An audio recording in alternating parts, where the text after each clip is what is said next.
తమన్నాని Mysore sandal soap brand ambassador గా తీసుకున్నారట. ఎన్నో కోట్ల రూపాయలు చెల్లించి 8 కోట్లు. ఆ కోట్ల రూపాయలు అమ్మాయి నాన్ కరెంట్గా ఎందుకు ఇస్తారన్నారట.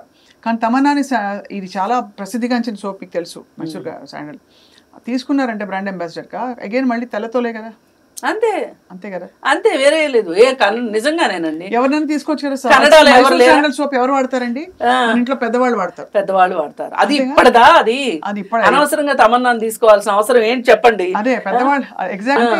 మళ్ళీ అక్కడ అందంతో ప్రోడక్ట్ నమ్ముదామని చెప్పి చాలాసార్లు చూస్తే అందం చుట్టూనే తిరుగుతుందండి. మీరు కుక్కర్లు మిక్సీల యాడ్ చూస్తే కూడా అక్కడ ఒక అందమైన అమ్మాయి కనిపిస్తుంది తప్ప ఒక అమ్మమ్మ ఇంట్లో ఎవరో ఒక ఆంటీయో ఎవరు కనిపించరు. కాదండి, నేను ఇంకొకటి కూడా గమనించాను.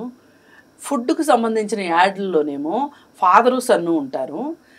వంటగది ప్రోడక్ట్స్ ఇట్లాంటి అట్ల విషయాలు చూస్తేనేమో తల్లిను పిల్లలు కనిపిస్తారు. అవును. ఇప్పుడు సర్ఫ్ అడ్వర్టైజ్మెంటు మహిళే చేస్తుంది, ఫుడ్ అడ్వర్టైజ్మెంటు ఫాదర్ చేస్తాడు. అంటే ఇక్కడ క్లియర్గా ఏం చెప్తున్నారండి, ఫుడ్ మగవాడు సంపాదిస్తాడు, ఆడది ఇంట్లో వంట చేస్తుంది, క్లీనింగ్ చేస్తుంది. మంచి మంచి కార్లు ఉంటే మళ్ళీ మగాళ్ళకే ఇస్తారు. సరే, ఏది ఏమైనా నా ఉద్దేశం ప్రకారం అండి, అందానికి ఇంత ప్రాధాన్యత ఇచ్చే బదులు ఆరోగ్యానికి ప్రాధాన్యత ఇవ్వడం ఒకటి. రెండోది, మహిళలు సాధికారతతోటి అలాగే వెన్నుముక కలిగిన వ్యక్తులుగా, మేధస్సున్న వ్యక్తులుగా ఉన్నప్పుడు వాళ్ళు దృఢంగా ఉంటే గనక, ఆరోగ్యంగా ఉంటే, ఆరోగ్యమే బలం అని చెప్తాం కదా మనం.